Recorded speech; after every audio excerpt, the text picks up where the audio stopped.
நம்ம தமிழக வெத்து வெட்டு கழக தலைவர், ஒர்க்கிங் ஹோம் பாலிடிக்ஸ், வெத்து வெட்டு பசங்க எல்லாம் சேர்த்து தமிழக வெத்து வெட்டு கழகம், அந்த வெத்து வெட்டு பசங்க எல்லாம் சேர்த்து தீர்மானம் போட்டாங்க. விஜய் கட்சி நடத்துறது, அந்த பொதுக்குழு, செயற்குழு இவனுங்க எல்லாம் பேசிக்கிறது என்ன சொல்றது?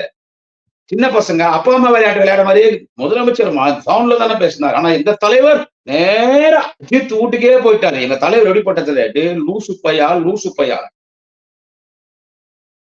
திமுகவோடு பாஜகவோடு கூட்டணி இல்லவே இல்லை. எப்படா நாங்க சொன்னோம் உங்ககிட்ட கூட்டணி வரணும்னு? திமுக அடிமட்ட தொண்டை அவன் பயிர மூத்துறதுக்கு கூட நீ சமம் கிடையாது. எப்படா நாங்க உன்னை கூப்பிட்டோம் கூட்டணிக்கு? ஓ, நீ விளம்பரம் தேடுகிறியா? Working home politics.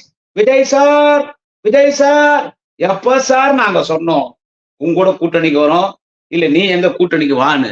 எப்படி சார் சிஎம் சார், நீங்க மக்களின் முதல்வர் எப்படி சொன்னீங்க? செருப்பு பிஞ்சிடும். பேசுறது பார்த்து பேசு. அந்த வெத்து விட்டு பையனை விஜய கேக்குற, நீ என்ன விவசாயிகளுக்கு பிடிக்கிட்ட? 6 மணிக்கு மேல பணிவர் பங்களால குட்டியும் குட்டியுமா வாழ்ற, ஒர்க்கிங் ஹோம் பாலிடிக்ஸ் பண்ற விஜய் நீ சிஎம் சார்.